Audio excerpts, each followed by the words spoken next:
Greetings and welcome to Projects in MyITLab. In this lecture, we'll be discussing how to get to your projects in MyITLab, downloading them, working through them, saving them, and uploading them for submission back to MyITLab. So I have entered my MyITLab course and I'm on my main page. Now, don't be scared off if my main page looks slightly different than yours. I am an instructor, therefore my setup might be slightly different than yours.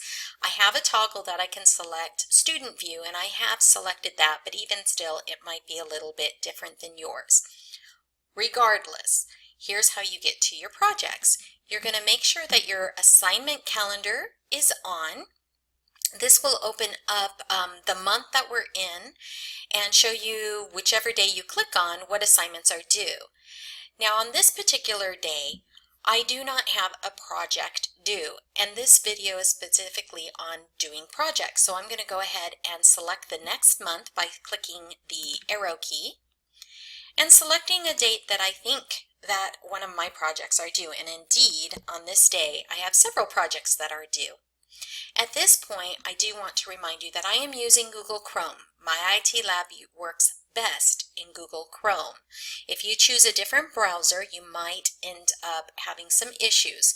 So I do recommend Google Chrome is free. You can go to just do a Google search for Chrome and download it for free and install it on your machine. Again, MyITLab works best in Google Chrome. So to open up one of my projects, I'm just going to click on the title. Now at this point, you might run into a problem. If you click on the project and nothing opens up, that means that you have your pop-up blocker on. And up in the address bar of Chrome, you'll see a little square icon with a red X in it. That signifies that your pop-up blocker caught something from popping up. You just need to click on that little box and say, allow all from this website. You only have to do it once per computer. Once you do it on your computer, you won't have to do it again, and then just go back to reopen your project. Once you have it opened, you should see a screen very similar to this. Now, if you've decided not to complete this assignment, you can just click on Return the Course, and it will have a little pop-up say, do you want to? Yes, and I'm going to say yes. If you don't want to, let's say you did that on accident, go ahead and click on the name of the project once again and it will reopen your project. At this point, I do need to warn you that you must download your files from your account. You cannot share your files with your friends. You can't say, hey, Bob, could you download those files for me, send them over to me? Because here's what happens. When Bob downloads those files, MyITLab puts an ID saying these are Bob's files. When Bob gives it to you, you do your work and then you submit your work into your account. MyITLab says, whoa, this is Bob's file. This is not your file, so I'm not going to accept it.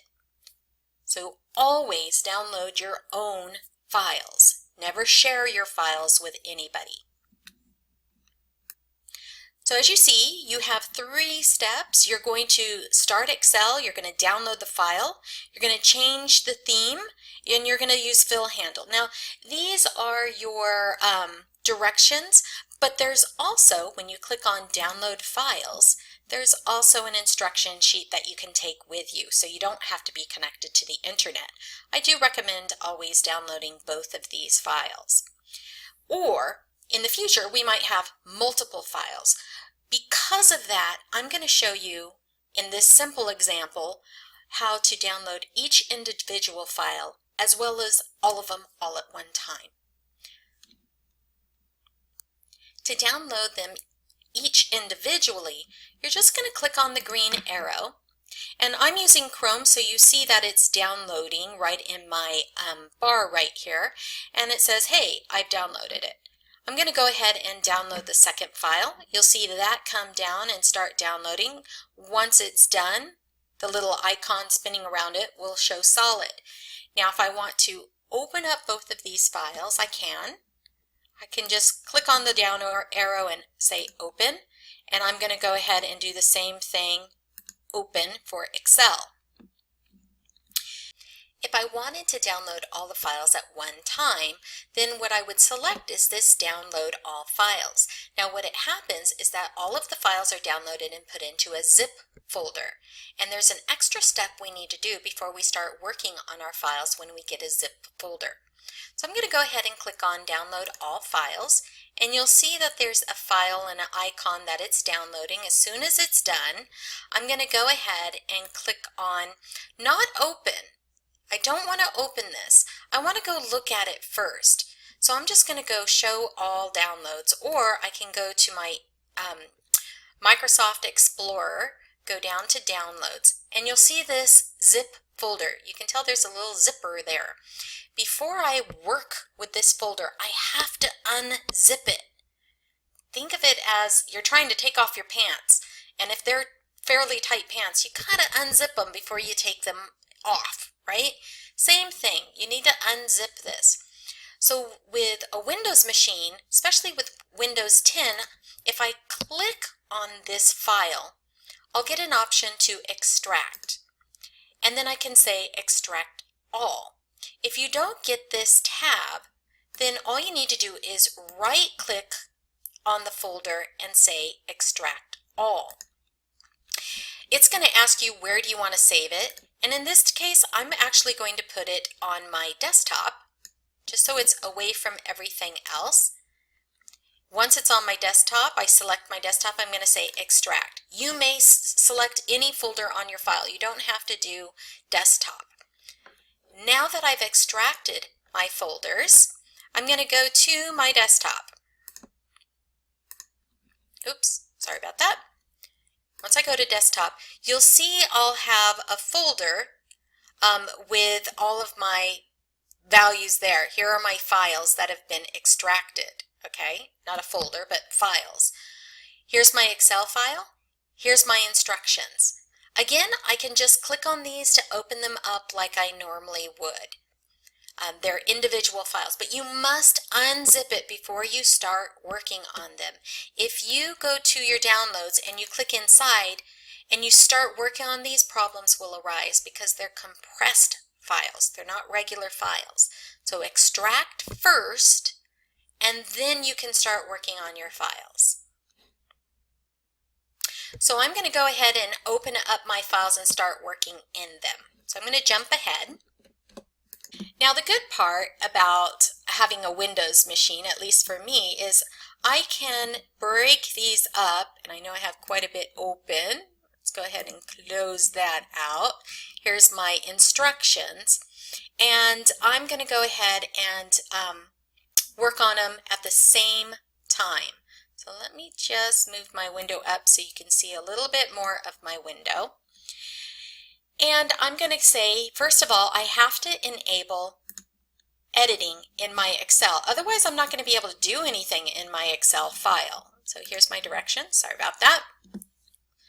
And I'm going to say enable editing just so my file stays in one place. And I'm going to start working through my file here. Now I'm not going to do it all. I'm just going to show you briefly a few steps, then I'm going to stop, and then I'm going to submit it. So I'm going to change the worksheet theme to WISP. So right now I'm going to say page layout, and I should have my themes, and I'm going to change to WISP. There's my WISP. And then I'm going to use the fill handle to enter the months May and June in the range C3 through D3. So here's April. I'm going to grab April, grab the fill handle, drag across, and you can see it changed to May, June. And I unclicked it, or I lefted my click so it will fill in. Merge and center the title across A1 through F1. So merge and center A1 through F1. And my merge and center, and I know my ribbon is a little squashed because I have it only on half my window, but I'm going to go to my home. Let's see where my merge and center is here. There we go, merge and center. I'm also going to apply the title cell style. So here are my cell styles, and I want my title Here's title. And then merge and center across A2 through F2. Highlight that and say alignment, merge and center. And then I'm going to apply the heading 1 style. So you can see that I'm just going step by step by step, making sure that I follow every single direction for every single step. So center the column titles in B3 through F3. So B3 through F3, we want to center. All right, so I'm going to go ahead and do some more stuff here while you're not watching, and you'll see the end result. So I've completed my assignment, and I have saved my assignment. I've saved frequently, so every few steps that I do want to save my file. Now, there are a couple things that I want you to be aware of. I have followed the directions, except that I did do a few things wrong on purpose, so you can see what my score will be with those errors. And then in the next video, I'm going to show you how do you get that result, and how do you know what to fix without trying to do the whole entire assignment over again. So now I want to submit my assignment.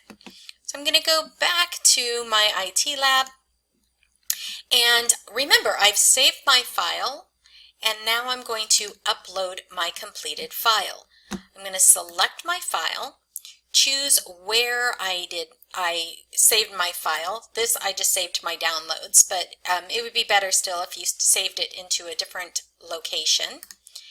And once I say which assignment I want to upload, I'm going to say upload.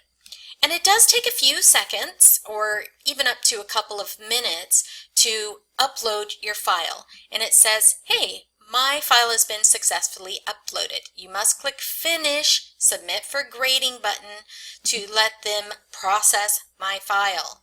So right up here at top, do not leave this page until either you click down here, Finish Submit for Grading, or Finish Submit for Grading. Either one will work. Once they submit it, the maximum score you'll see is 50 points, and I will return to my course. So that's it. I have submitted my assignment. In fact, superficially, I can see that I passed my assignment. In the next video, I'll show you how to retrieve your score, how to find out what you did in error, and then how to pinpoint how to fix those errors. So until then, be seeing you.